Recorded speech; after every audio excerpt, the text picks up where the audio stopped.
It's me, Paulo.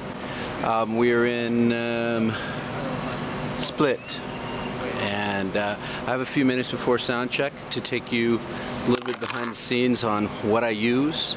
And the tour is Cholcobek, and I'm with Zucchero. The first thing we're going to do is I'm going to pick the camera up here. I'm going to take you to the main rack that I have on stage. This is two Mark Bass 1200s. The settings that I use, this bottom one here is for the contrabass. I'm using a couple of really nice features on the Mark Bass cabinets. It works. One is the VLE and one is the BPF. Okay, and what these are I call them attenuators. What they tend to do is you can actually roll in sort of a more vintage sound and vintage frequencies to sound like warmer or you know, older, little slower kind of sound, you know, not so, you know, digital. These are the settings that I use. I use a little bit of bump on the low. Everything that I have on the mid-range is pretty much flat, and then I have, you know, nothing on the mid-range high, and then roll back the high.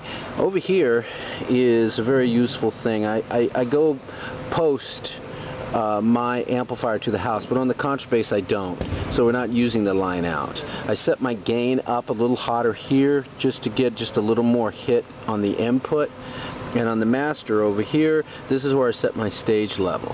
Same with the one for the regular bass. These are my settings that I use. I use this right here a lot.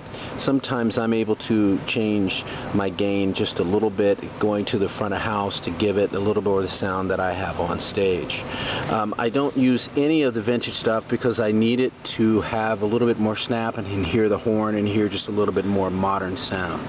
This is a very, I'm sorry about the lighting, but the light people are working on the lights. These buttons here, I keep them off. And this is one of the things that's really important that I would like to say. I'd like to say that these right here change the sound of this amplifier so much that you have to be very careful when you're looking at one of these in the store. Start with these off and then roll them in to get just a little bit more of a deeper or a Fender sound or whatever sound that you might be looking for. Now over here is my rack. This is a small version of what I usually use.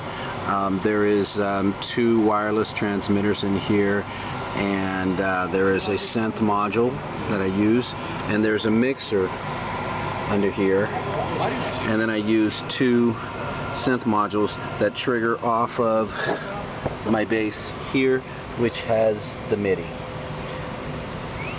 One of the main basses I use, which also has MIDI, is the jazz bass, because Zucchero is very into the jazz bass.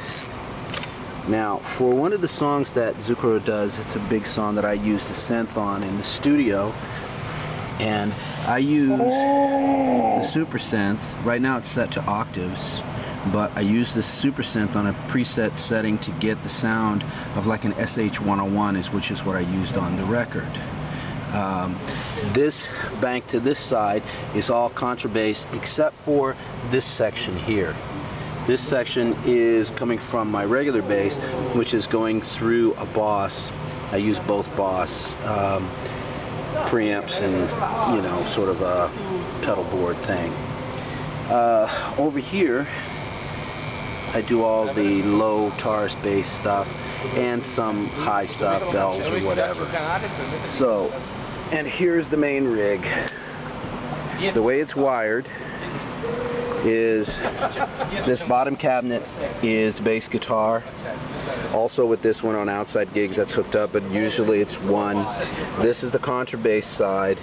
This is the synth side. So that's kind of how that's set up.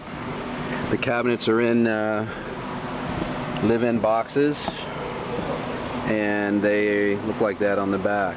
This is the back of the stage. This is where the horns are. This is also where the two drum sets that we use are. There's one concert orchestra system, and then we have also a regular kit. This is where the strings go. David Sanchez is right over there, and here we are in an empty arena. It's really nice that it's quiet enough for me to do this. I'm going to try to give regular updates. The next update that I will give, I will go through the sounds on the Mark Bass 1200s, which are unbelievable. They're so powerful, it's unbelievable. So, more to come from Polo Jones and Mark Bass.